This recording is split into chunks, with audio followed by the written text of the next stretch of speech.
Very good morning, Sat श्रीकाल।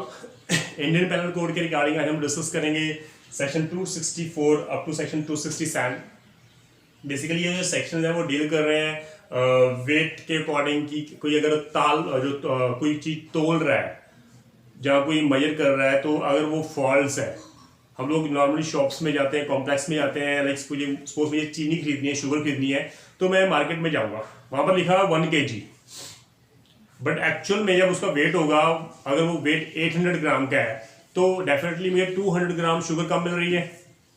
तो वो जो आपने जो वेट किया है वो फॉल्स किया है।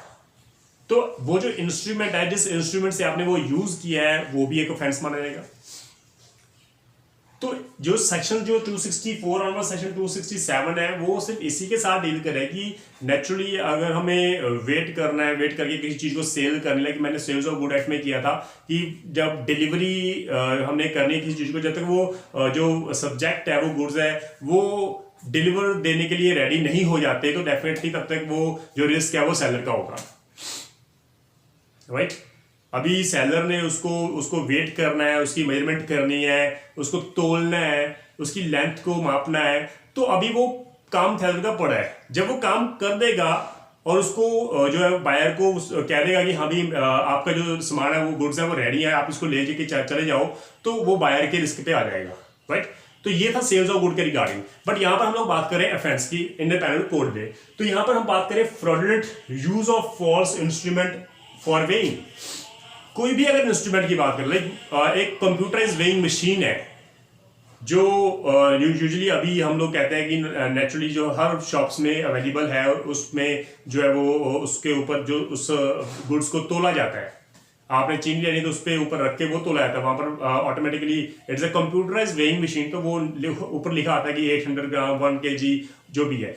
तो पहले वो मैनुअल था, कंप्यूटराइज वेइंग मशीन तो अब आई है जाके, पहले वो मैनुअल था, जो छोटे छोटे स्टोन्स होते थे, वेट होते थे, जो उस वहां पे लिखा होता 1 kg का वो पत्थर है, 2 kg का, 3 kg का, 4 kg का, फिर 5 kg का वो स्टोन है, तो उसके हिसाब से वो जो वो गुड्स थे वो उसको मेजर करते थे। लेकिन यहां पर लिखा है कि भाई जो भी इंस्ट्रूमेंट आप यूज कर रहे हो, आपको पता है कि वो इंस्ट्रूमेंट फॉल्स है, वो 1 kg नहीं, वो 800 ग्राम शुगर ही जो उसको मेजर करेगा, बट स्टिल आप उसको रख के बैठे उसको यूज कर रहे हो, उस इंस्ट्रूमेंट को यूज कर रहे हो।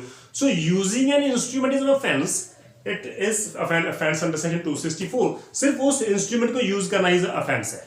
फिर हम बात करें 265 की, यहां पर वर्ड लिखा है यूज ऑफ फॉल्स वेट और मेजर। अब वो जो हम लोग इंस्ट्रूमेंट थे, उस हम लोग फॉल्स इंस्ट्रूमेंट की बात कर रहे हैं जो आप यूज कर रहे हो, तो यहां पर हम लोग बात कर रहे हैं यूज ऑफ फॉल्स वेट और मेजर की।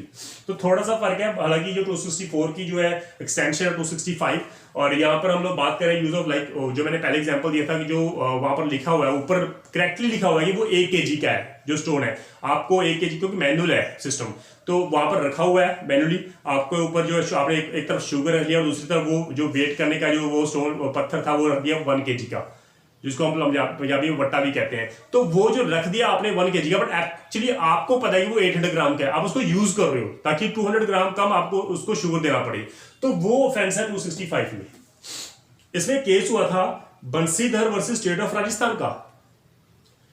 अक्यूज्ड के पास एक लाइसेंस ओपीएम था, आप उसको सेल कर सकते थे, लेकिन उसके पास 2 वेइंग मशीन पकड़ी गई, एक थी सही और दूसरी थी गलत, जिससे वो जब ओपीएम जो वो मेजर करके किसी को देता, तोल के देता था, तो उसको पता था कि भाई वो कम दे रहा है, बट स्टिल वो दे रहा था। तो वो जब पकड़ा गया यूज करते हुए उस फॉल्स मशीन को, तो भाई वो 265 में उसको जो है वो सजा का लिए वो उसको डिक्लेयर किया गया कोर्ट द्वारा कि आप अक्यूज्ड हो, और उसको सेंटेंस दी गई। Then section 266, it is simply deal with that भाई इन पोजेशन, अगर आप उन फॉल्स वेट और मेजर को अपनी पोजीशन में रख के बैठे हो तो भी ऑफेंस है, आप यूज कर रहे हो, that is a separate thing.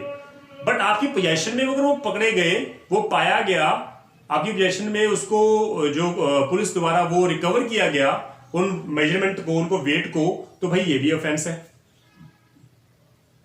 इन सभी सेक्शन की जो पनिशमेंट है वो सेम है, 1 ईयर और विद फाइन और विद बोथ, ये तो इजी है।